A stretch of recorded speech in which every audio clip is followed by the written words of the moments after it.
Hello everyone, welcome back to the channel. तो मैं आशा करती हूँ कि आप सब बहुत अच्छे होंगे।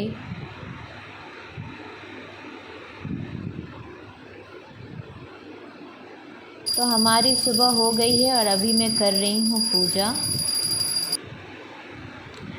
और आज दिन है शनिवार का, सैटरडे है आज। तो सुबह से ही मैंने ब्लॉग स्टार्ट कर दिया है और ये मेरी पूजा हो गई।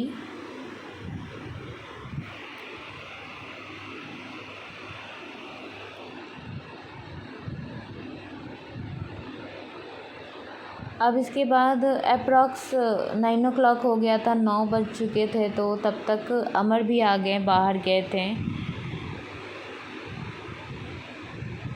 तो मैं उनका बैग एम्प्टी कर दूँगी क्योंकि कपड़े हैं इसके अंदर, तो वो सारे वॉश होंगे। अभी धोऊंगी मैं सारे कपड़ों को, तो मैं मशीन वॉश कर दूँगी क्योंकि बहुत ज़्यादा कपड़े हैं।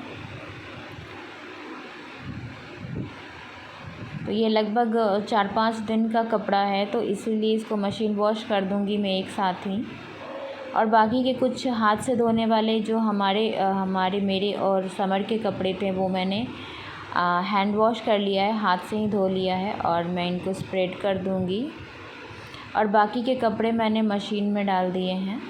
और अब इसके बाद मैं नाश्ता बनाने आ गई हूँ। तो नाश्ते में अमर ने कहा कि उन्हें नूडल्स खाना है, तो मैंने भी सोचा ठीक है, चलो नूडल्स ही बना देते हैं।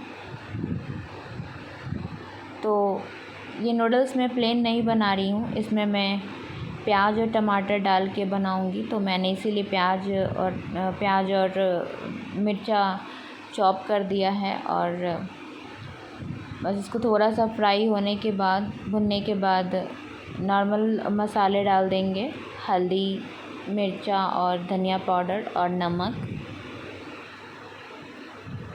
और इस तरीके से जब प्लेन नूडल बना के खाते हैं ना, तो एक डिफरेंट ही टेस्ट आता है। और इसमें अगर आपको थोड़ा स्पाइसी चाहिए तो आप स्पाइसी भी बना सकते हो। और फिर टमाटर डाल दिया है, सबको अच्छे से फ्राई कर लेंगे।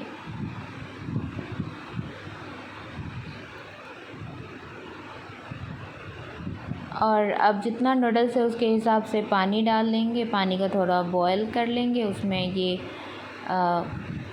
नूडल्स का जो मसाला आता है सेपरेट, वो डाल देंगे। फिर अपना नूडल्स डाल देंगे और बस इसको 2 मिनट्स नूडल्स पका लेंगे। तो ये हमारा टेस्टी सा नूडल्स बन के रेडी है। और अब अमर कुछ बाहर से लाए थे, तो ये एक प्लम केक है और कुछ स्वीट्स हैं। तो बहुत ही अच्छे टेस्ट का ये स्वीट्स है और प्लम केक का भी टेस्ट अच्छा है। और ये जो स्वीट्स है उसके अंदर कोकोनट है, तो मुझे पहले लगा था कि ये नॉर्मल स्वीट्स हैं, पर बाद में मुझे मतलब पता चला कि ये तो अंदर में कोकोनट की फीलिंग्स है। और अब इसके बाद मैंने समर को थोड़ा सा पढ़ाया है, थोड़ा सा उनका एक्टिविटी बुक वगैरह मैंने अभी कराया है।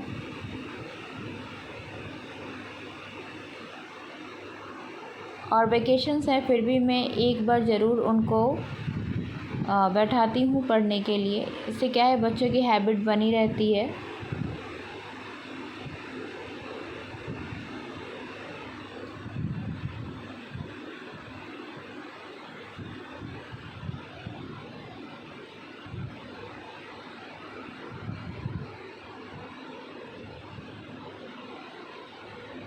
पैटर्न ये alphabetical rules, letters and numbers are placed together in a specific pattern. Identify the pattern and select what will come next in each series from the answer set.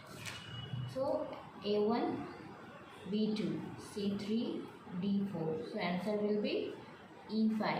Okay. Next 11A, 12B, 14D, 15E. Very good. Next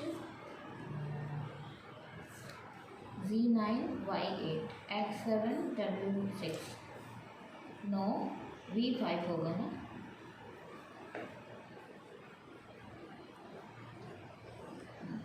alphabet एक घट रहा है, numeric भी एक घट रहा है।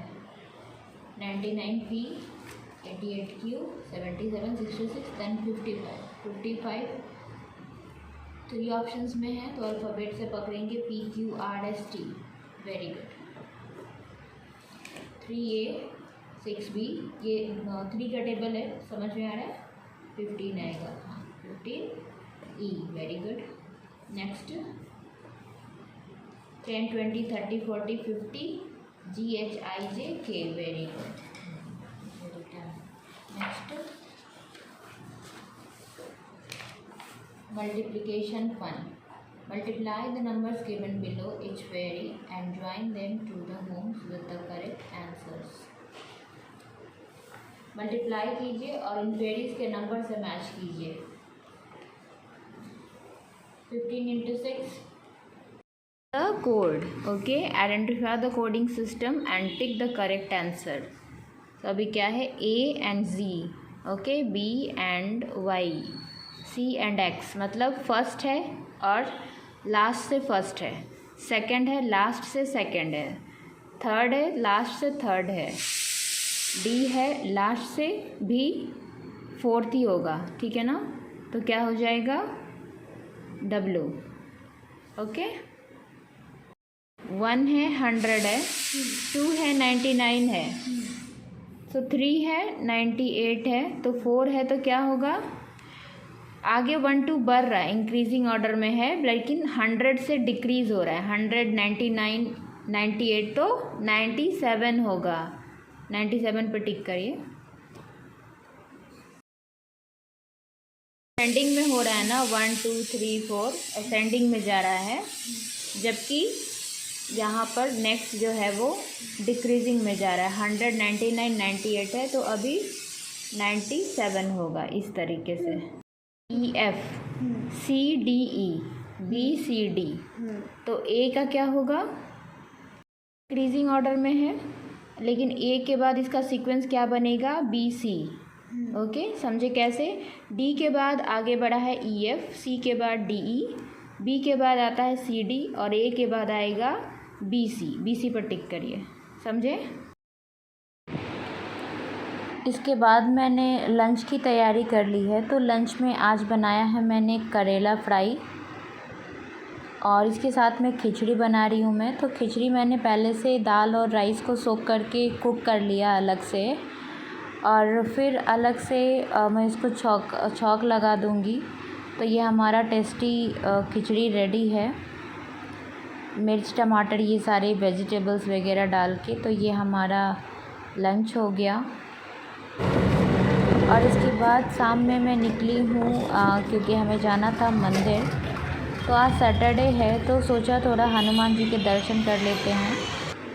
तो बस मैं और समर हनुमान जी के दर्शन के लिए निकल चुके हैं और काफ़ी अच्छा वेदर हो गया था शाम का। एक्चुअली लग रहा था कि बारिश ही आने वाली है, इसलिए मैं और जल्दी में गई कि मैं दर्शन कर लूँ, नहीं तो बारिश आ जाएगी। लेकिन बारिश नहीं आई लकीली। और बहुत ही अच्छा टेंपल है, बहुत ही अच्छा लगता है आके। तो ये हमारे पास में ही टेंपल है, ज़्यादा पास भी नहीं है फिर दूर भी नहीं है, तो अच्छा है। भगवान जी के दर्शन हो गए और आप भी दर्शन कर लीजिए।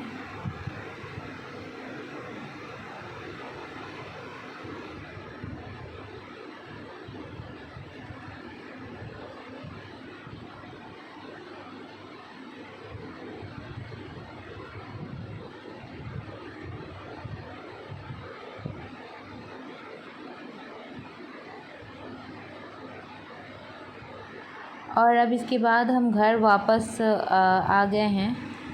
तो आते समय हम पैदल ही आ गए क्योंकि शाम का टाइम था, अच्छी हवा चल रही थी और ज़्यादा दूर भी नहीं है टेंपल। तो बस चलते चलते हम आ गए। तो बस इसी के साथ मैं ब्लॉग का एंड कर रही हूँ। Thank you so much for watching. Have a good day.